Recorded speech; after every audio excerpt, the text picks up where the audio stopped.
El huracán Harvey dejó en Texas, según cálculos oficiales, un saldo de 46 muertos y daños por un monto del orden de los 160.000 millones de dólares, según informó USA Today. Pero al otro lado del mar, en el sudeste de la India, se estima que el número de muertos por las inundaciones de un monzón de viento huracanado y lluvia torrencial llegó a 1.200 personas. Pero el diluvio y la tempestad se extendió también a Bangladesh, donde un tercio de todo el país está todavía sumergido y convertido en fango. Se ha estimado que en Bangladesh y la península de Indochina el número de muertos podría exceder de 2.500. Pero al mismo tiempo ahí mismo, en la India y en su vecino Pakistán, hay una sequía devastadora que está matando gente y convirtiendo en desierto cientos de miles de hectáreas agrícolas. Y en cuanto al agua que va quedando disponible, la polución de los ríos y los acuíferos subterráneos está paralizando los proyectos de desarrollo de ciudades enteras industriales y además genera problemas gravísimos de salud sobre 76 millones de habitantes de esa región de la India. Es decir, una vez más, vemos cómo el cambio climático se expresa en fenómenos aparentemente contradictorios: inundaciones y sequías, temperaturas altísimas y ondas de frío glacial en zonas que tradicionalmente eran de clima templado. Al enterarnos de que el huracán Harvey causó en Texas daños avaluados en 160.000 millones de dólares, resulta inevitable comparar esa suma con los 100.000 millones de dólares que entre todos los países ricos supuestamente debían juntar, según el Acuerdo de París, para que los países pobres puedan modernizar sus industrias e infraestructura y sumarse al esfuerzo defensivo contra el cambio climático y la ruina ecológica del planeta. Estados Unidos se negó a hacer algún aporte. Se negó también a restringir las emisiones de carbono y reiteró su escepticismo de que el cambio climático fuese real. ¿Seguirá ahora Washington sin creer que el cambio climático es verdad? ¿Seguirán los políticos del mundo hablando así, en jerigonzas que suenan políticamente correctas, pero que en realidad solo sirven para esconder que no están diciendo nada? En Chile, donde la derecha se exhibe tan religiosa para condenar el aborto y la homosexualidad, ¿habrá alguna iglesia donde este domingo de hoy el sacerdote le hable a sus feligreses con las palabras del Papa Francisco en su encíclica Laudato Si, donde se refiere al cuidado de este planeta que es nuestro hogar? ¿Se atreverán las religiones a aceptar que la defensa de la tierra, la ecología y la diversidad de la vida es un empeño lejos más santo y más noble que estar condenando a los que somos distintos a ellos? En realidad, para los grandes medios de prensa, la tragedia del huracán Harvey sobre Texas fue enfocada de una forma increíblemente miope. Se regodearon mostrando detalles emocionantes o haciendo advertencias temibles contra los posibles saqueadores, o burlándose de ese pastor evangélico que se negó a abrir su flamante y elegante mega iglesia para acoger a los damnificados, y burlándose todavía más de que la mujer de Donald Trump anduviera por Texas llevando tacones altos. Pero en ninguno de esos grandes medios, durante el desarrollo de la tragedia, se mencionó que la catástrofe Harvey no es más que una expresión del cambio climático que afecta al planeta entero. Solo unos días antes, el Instituto Tecnológico de Massachusetts había entregado un informe advirtiendo que el cambio climático está rápidamente volviendo inhabitable una vasta zona del Asia Central, desde Pakistán e Irán hasta Mongolia. El recalentamiento de la atmósfera, con temperaturas que ya han sobrepasado una y otra vez los 50 grados Celsius, harán que cerca de 1.000 millones de habitantes tengan finalmente que abandonar sus cultivos resecos y muertos, y claro, tendrán que emigrar para salvar sus vidas. Oiga, hablamos de cerca de 1.000 millones de seres humanos. ¿A dónde van a emigrar? ¿Quién podría acoger a esa tsunami de millones y millones de personas desesperadas? O quizás miraremos para otro lado, para no verlos cómo se mueren de hambre. El lenguaje de la prensa sobre el huracán Harvey no incluyó palabras como cambio climático, calentamiento climático, caos climático. Bajo la perspectiva de republicanos y demócratas, lo único verdaderamente importante fue el lucro, la ganancia financiera, que, para que suene mejor, se disfraza como creación de puestos de trabajo. Ellos lo saben muy bien. No se trata de evitar la cesantía, sino de evitar que se detenga la acumulación de recursos financieros. El propio secretario de Estado Rex Tillerson, quien fuera jefe máximo en la superpetrolera Exxon, sabe muy bien que la catástrofe planetaria es real. De hecho, Tillerson fue el primero en admitir, en 2009, que ya el cambio climático es inevitable y que a la humanidad no le va quedando más remedio que adaptarse para sobrevivir en medio de la polución.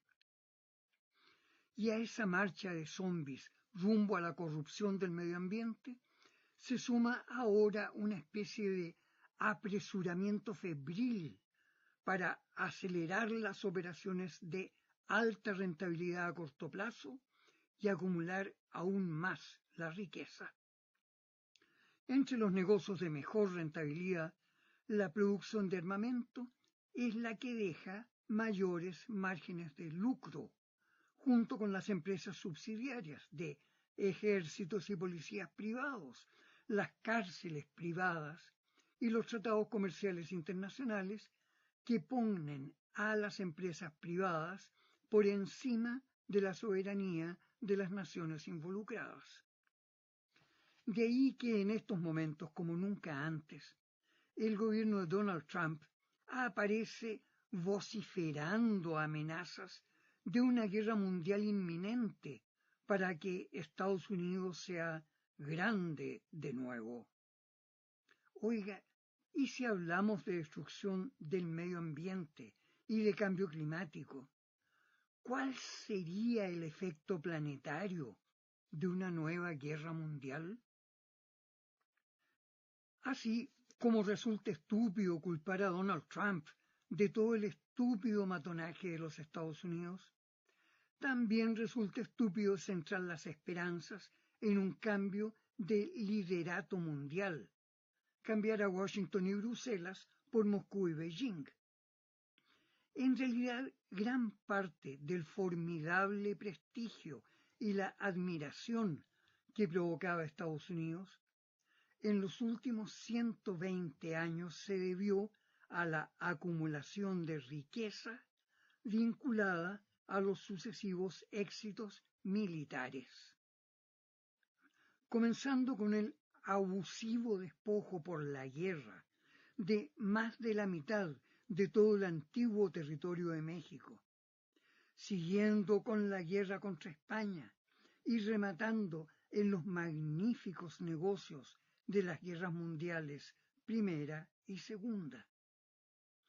Recordemos que Estados Unidos se enriqueció vendiendo de todo a ambos bandos en guerra, en ambas guerras, para finalmente intervenir en favor de sus aliados, cuando ya los combatientes estaban en las últimas en un virtual empate por nocaut recíproco.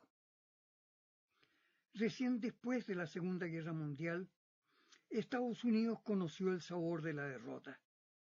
Primero fue en Corea, dividida en dos por acuerdo entre vencedores, el norte para la esfera soviética y China, y el sur para dominio estadounidense, que impuso la dictadura del general Syngman Rhee, el cual inició una política de exterminio de todos los sospechosos de tener simpatías por la izquierda. Decenas de miles de coreanos del sur huyeron hacia el norte para salvarse de tortura, prisión o muerte. Y finalmente, en 1950, el líder Kim Il-sung, abuelo del actual líder norcoreano, lanzó un ataque apuntado a derrocar la dictadura militar y reunificar a Corea en un estado socialista. Estados Unidos intervino en apoyo al dictador, poniendo su ejército bajo el mando del general MacArthur, que funcionaba como una suerte de virrey en el Japón. Pero este fue derrotado en sucesivas batallas hasta perder la capital Seúl, debiendo retirarse al extremo sur de la península. En esas circunstancias, el presidente Harry Truman ordenó el envío de grandes refuerzos, incluyendo una enorme fuerza aérea, según se decía, con la misión de destruir cuanto se moviera sobre el suelo. Bombardeos incesantes le permitieron a Estados Unidos recuperar el territorio inicialmente perdido y luego avanzar hacia el norte, con el propósito de lograr militarmente la reunificación de las dos Coreas. En esas circunstancias, China intervino movilizando a unos 300.000 efectivos del Ejército Rojo, ya fogueados en la guerra revolucionaria, para apoyar a Corea del Norte en contra de los norteamericanos. Asimismo, la Unión Soviética anunció que respaldaría la lucha antinorteamericana en Corea. Y Washington entonces, en 1953, optó por negociar el término de esa guerra con un empate que devolvía las fronteras a su sitio original de 1950. Durante la Guerra de Corea, el general Curtis LeMay, jefe del Comando Aéreo, admitió que los bombardeos de Estados Unidos habían exterminado a un 20% de toda la población civil de Corea del Norte. Estados Unidos lanzó 635.000 toneladas de bombas. Demolieron 5.000 escuelas, 1.000 hospitales y 600.000 edificios y otras estructuras. Las bajas norcoreanas alcanzaron alrededor de 3,5 millones de muertos, de los cuales el 80% eran civiles. Las bajas norteamericanas fueron 36.000 574 combatientes. Y un detalle significativo: Estados Unidos no se atrevió a ir a la guerra contra China, aunque ésta todavía estaba lejos de producir su primera bomba atómica, lo que consiguió 11 años después, en octubre de 1964. Conocer los hechos de la Guerra de Corea nos ayuda a comprender la posición actual de Corea del Sur ante la posibilidad de guerra con el norte. Ya el presidente surcoreano Moon Jae-in declaró secamente que no habrá guerra contra Corea del Norte mientras el pueblo de Corea del Sur no lo autorice. Con ello, el presidente surcoreano niega que Estados Unidos tenga derecho a lanzar la guerra por su cuenta. China y Rusia, por su parte, han advertido que en caso de que Corea del Norte inicie la guerra, ambas superpotencias no intervendrán, se mantendrán neutrales. Pero si Estados Unidos ataca a Corea del Norte, China y Rusia intervendrán apoyando con todo la defensa norcoreana.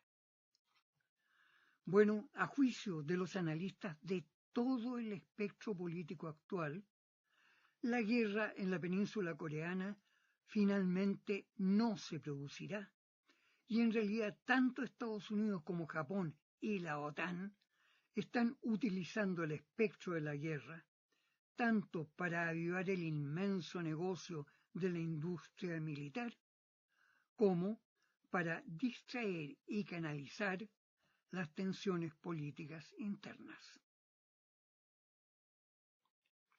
¿Cómo es posible entonces que Estados Unidos y sus allegados, principalmente Japón y Gran Bretaña, estén proponiendo las guerras contra Corea del Norte, Irán, Siria y Venezuela, en momentos en que el medio ambiente planetario está literalmente llegando a un estado comatoso?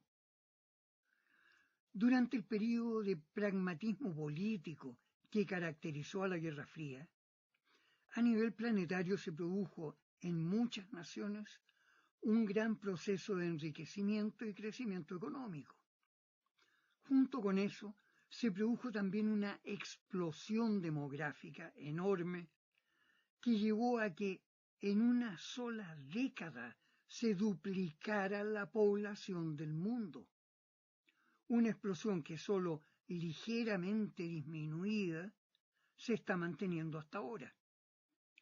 Los hombres de ciencia, prácticamente por unanimidad, concuerdan en que la actual economía de crecimiento en el consumo y crecimiento del consumo por aumento de la población hacen que sea imposible parar la destrucción del medio ambiente necesario para nuestra vida, o sea, es suicida. Ya en 1968, un grupo de economistas, empresarios y académicos de ciencias sociales concordaron en la creación del llamado Grupo de Río, que postulaba cómo la doctrina del crecimiento económico sostenido es una insensatez. En la serie de obras reunidas con el título de Los límites del crecimiento, ellos plantearon que todo fenómeno natural se produce inicialmente con un crecimiento necesario y rápido que se mantiene hasta alcanzar una dimensión, un tamaño óptimo, tras el cual continuar con el crecimiento produciría efectos monstruosos, antinaturales, deformidades. El crecimiento actual de la población ya ha pasado a ser antinatural y deforme. Pero fíjese usted que aquí en Chile La última semana de agosto trajo una muestra inesperada de que nuestra clase política quizás hasta podría resucitar y ponerse decente y elegir un desarrollo sustentable en vez de el simple crecimiento por inversiones.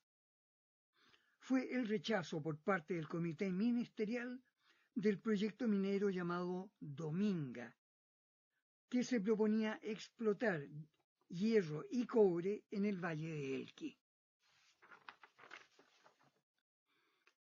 De los 6 ministros integrantes del comité, se ausentó el de Energía, quien consideró que su presencia no era importante, ya que se contaba con que el proyecto iba a ser aprobado por unanimidad, pues venía con recomendaciones de Sebastián Piñera y al parecer también de la presidenta Bachelet.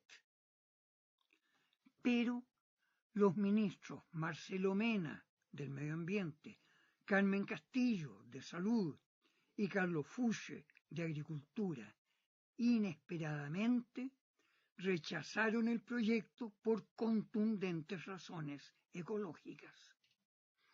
En su furia renunciaron de inmediato los ministros de Hacienda y de Economía, y el presidente de la minera afirmó que la decisión ecológica, fíjese usted, le causó daño a la democracia, que ahora el Estado muestra que las reglas del juego no son claras y que lo que prima es la política pequeña.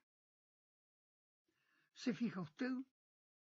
Defender nuestro planeta para ese alto ejecutivo es antidemocrático y es hacer política pequeña.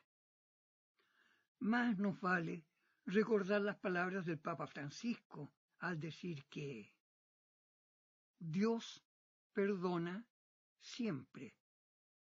Nosotros perdonamos a veces, pero la naturaleza no perdona nunca, pues no puede violar sus propias leyes. Hasta la próxima, amigos, cuídense. Hay peligro en nuestro hogar, en nuestra tierra.